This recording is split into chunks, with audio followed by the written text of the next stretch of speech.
So you have an amazing product to share, but it's not selling as well as you had expected. Well, today I want to go through 7 ways to increase your online sales fast and bring in the revenue that you want. And I'll be starting with basics, but keep watching as we go because it gets more advanced.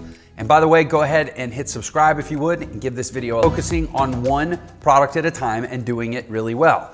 I see this all the time online. It's a classic mistake to try to sell something, and when it doesn't sell right away, people immediately present something else, or they email their list something else, and they forget the age-old truth of the internet, which is that you very often have to repeat yourselves over and over again because the internet is so crowded, and you have to get people to actually pay attention to the one thing that you're trying to sell. You might have lots of offers, but you don't want to just try to launch everything like some kind of smorgasbord. If you're not giving people a good enough reason to buy your one product, you might need to give them a better reason, or you might just need to repeat the reason. And trying to hit people with too many products at once feels a lot like spam. It's all about creating a good connection with your audience and really letting them see the reasons why they want to purchase the product. And again, repeating those reasons enough that they actually get it. Frankly, why do you think I've made hundreds of YouTube videos? If it were enough to build a relationship with somebody just doing something once, I would have just shot one video and hoped that everybody would watch it and, create a connection with me. But instead, I keep doing more and more and more because that's what it takes in the world. Obviously, it's important to know the features of your product, but it's much more important to make sure that you're finding the right people and creating a connection with them.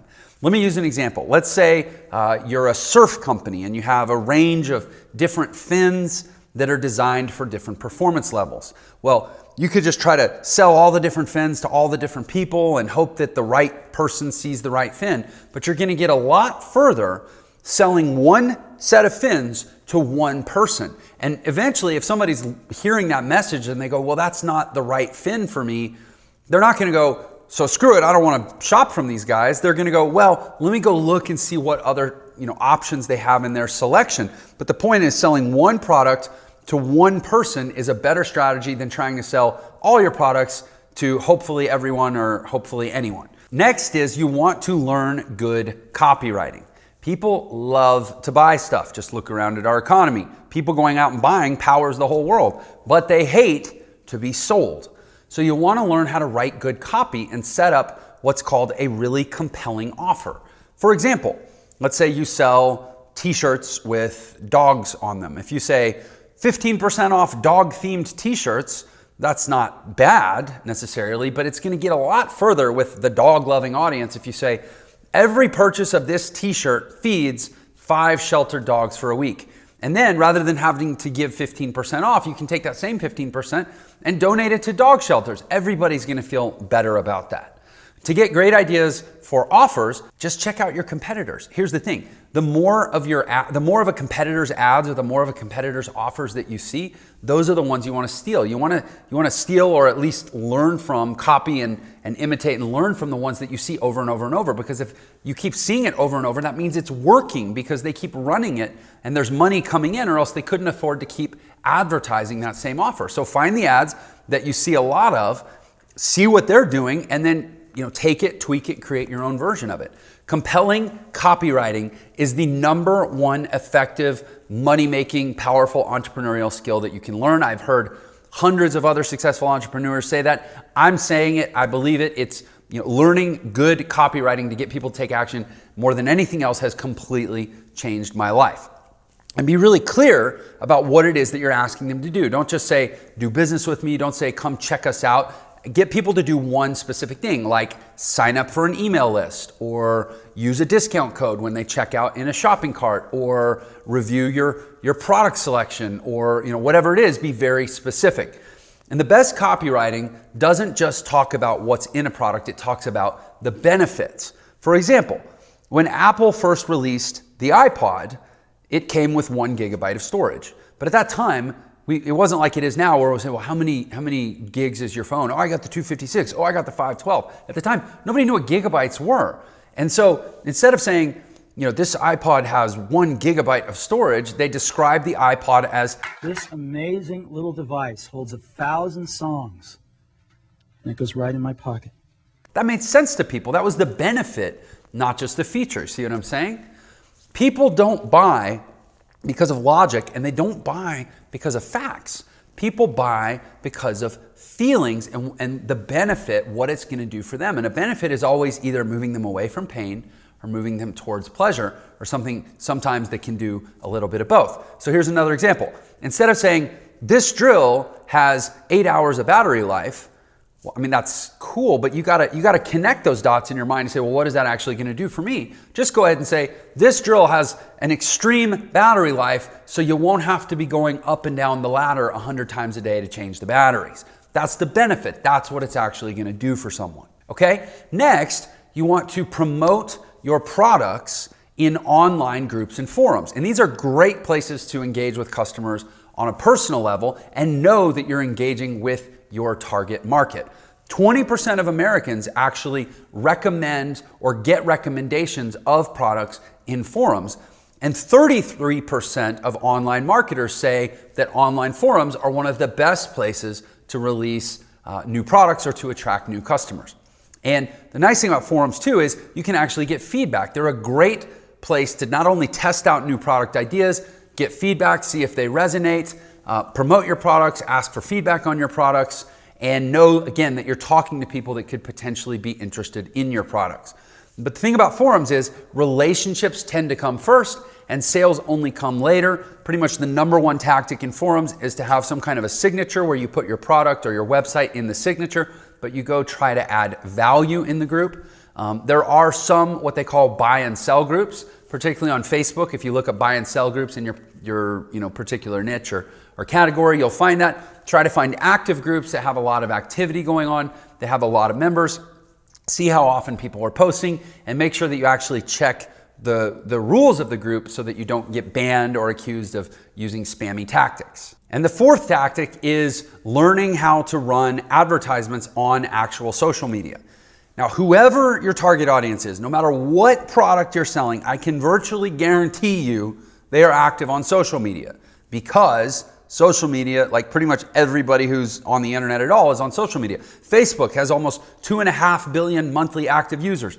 YouTube has over 2 billion active users. And by the way, at least anecdotally, I can report a lot of people that hate Facebook are on YouTube, and a lot of people that hate YouTube are on Facebook. So it's not even the same 2 or 2.5 billion people. It's broader than that. You're probably talking between the two, 3.5 billion unique people. Instagram is another billion monthly active users. Twitter, Pinterest each have over 300 million monthly active users. And those numbers don't even count how many times per day people log into each platform. We're talking billions and billions of impressions per day, or billions and billions of sessions, probably hundreds of billions of impressions per day across all those platforms. Frankly, anybody that says they have products to promote online that's not willing to advertise on social media, I would chalk it up as some sort of ignorance, or maybe just not really being that committed to success. Because frankly, as somebody who promotes a lot of stuff online, I think it's almost impossible to do without advertising on social media, or certainly you're always costing yourself a huge opportunity if you resist it. The thing about social media ads is it's not just that you have incredible reach, but you have incredible data, incredible targeting. Think about Facebook. People share so much about themselves on Facebook, and on YouTube. YouTube knows so much about people because of what they choose to watch. So your ads can be highly specific, highly targeted. You can target demographics, you can target interests, you can talk about behaviors. Even on certain platforms, you can target incomes, you can target geographically, you can target by gender, you can target by almost anything you want on these platforms. In the entire history of advertising, advertisers have always wished they could narrow down on people in this way. And now all of a sudden we can. It's craziness not to take advantage of it. It's so powerful. And also, the images in your ads are a huge deal, and testing different images is so important. Images account for 75 to 90% of all the successful ad engagement on the internet. And images with human faces especially are almost 40% more likely to receive engagement than photos without a face. And then you up the ante even further when you get into video. Video is so important as a way to connect with your audience. You don't even have to necessarily be on video. Certainly if you're on video, you get the benefit of the use of faces too, but you can even use slides. You can just use words on a screen. Video is such an important way to connect to your audience. And especially on social media, video and image ads are the way to go. Okay, next, I want to suggest that you learn how to leverage subscriptions. This is one of the most powerful ways to boost sales over the long term by creating a more predictable type of revenue.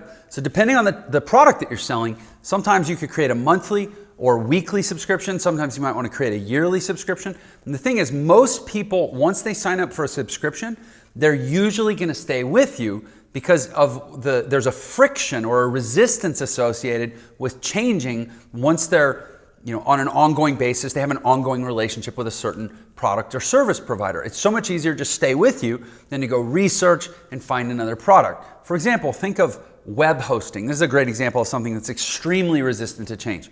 For somebody to change web hosts, they have to save all their data up. They have to, maybe even hire some technical help. They have to cancel their one service and try to move all their data over to another provider without losing anything. It's a huge hassle. So be thinking how you can turn your product or service into a subscription. And you can make subscription offers on some of the most random things you would never think. And that's one thing that we've seen in the market over the last couple of years is people making subscription offers on things like lipstick, skincare, even dog biscuits, and even dog clothes. Anything that's going to run out or wear out and eventually need repurchasing. So why not go ahead and give them an option now where they can subscribe automatically? And next, you can optimize your checkout process. There's a company called Baymard Institute. It's online, baymard.com. And as a total online marketing nerd, I love this site. It's an online user experience research institute, or what they call UX Research Institute. There's a whole institute devoted to studying online user experience for e-commerce and online sales businesses.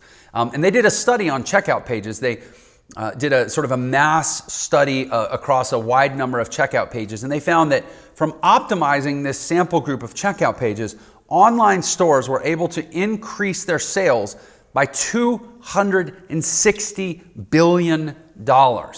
Now, I don't know how many pages they surveyed. I don't know exactly what the optimizations were. I'm just literally throwing that number at you so that you realize on-page optimization is such big business. This wasn't a total of $260 billion in sales. This was an increase in $260 billion in sales just from taking the same products with the same descriptions and tweaking the checkout pages on which people were buying the pages. I do this all the time in my business.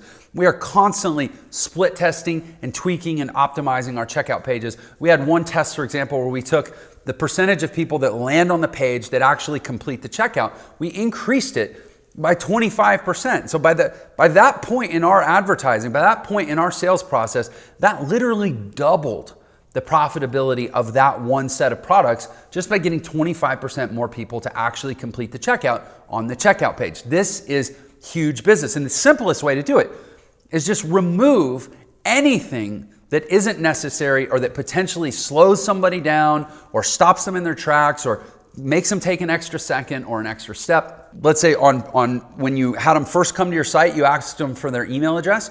Don't ask them for their email address again on the checkout page. Let's say when they were completing their billing information, you had them put in their physical address to verify to connect to their credit card. Then when it comes time to ship the product, don't have them refill that unless it's a different address. Have an option that says use info from billing address, where if they check the box, it just auto fills it in, because 9 times out of 10, people have the same address where they get their credit cards and they get their products shipped. So don't make them fill it out twice. Basically just eliminating anything that's unnecessary or distracting. Keep it as simple as possible. Another really, really simple thing you can do is, and there's plugins for this on the different platforms depending on what you use to build your website, is to actually break your checkout process into a 2-step process so that there's less information to fill out on each of the steps. It makes it look visually less imposing, makes it easier to do on a mobile device, where typically you have over 50% of your website interactions happening on a mobile device. So consider breaking your checkout into a 2-step checkout process.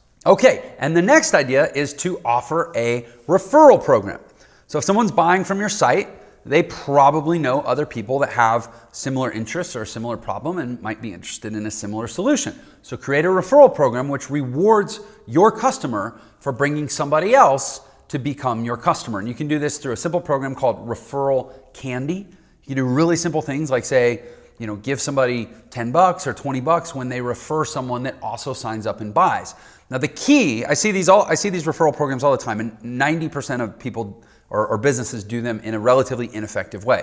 The key with a referral program is that you have to incentivize both the person giving the referral and the person accepting the referral. I'll give you an example. My bank, they're always telling me, or not my main bank, but this bank I use for this online savings program that automatically pulls money out of my checking account and just kind of hides it away for a rainy day. They're always telling me that if I get my friends to sign up, they'll put, I think it's $10. We'll just deposit $10 in your account. Okay, great. That's fine, but for me to go to my friend and be like, dude, you gotta check this thing out, you gotta download this thing, it's annoying for me. In other words, I'm not willing to go annoy people I know for $10. But if they would also give them $10, or even if they would split it 5 and 5, I could go to my friend and be like, hey, you wanna make $5? Yo, download this thing and set this thing up, and it's really cool. I use it too, and they're gonna give you $5. And then they give me $5. It's so much easier to create those conversations if they give an incentive to both parties. The bottom line is increasing sales online comes down to providing good quality value to the right people, knowing your audience, making sure you're targeting your audience, and communicating to them effectively, knowing what they need and making sure that they perceive your solution as the solution they're looking for. You want to guide them through your ads in a congruent way, be memorable all the way through the process, stay connected to them, use images, use videos, use anything that makes it feel more personal. And people love, again, being rewarded with anything that feels like an incentive or something fun. Okay, so you put all that together and that's how you increase sales. And of course, these are all great tips, but the bottom line is it comes down to being an effective digital marketer. There's a whole industry and a whole set of skills here that are really valuable to learn. And at my training company, Entre, we offer courses that teach various aspects of digital marketing, along with a community and a whole support system for entrepreneurs. Feel free to click the link below in the description for more info if you're interested in that. Also, if you found today's video useful, please do consider again subscribing to this channel. It really helps out a lot. And I do have another video on my channel specifically about doubling your sales.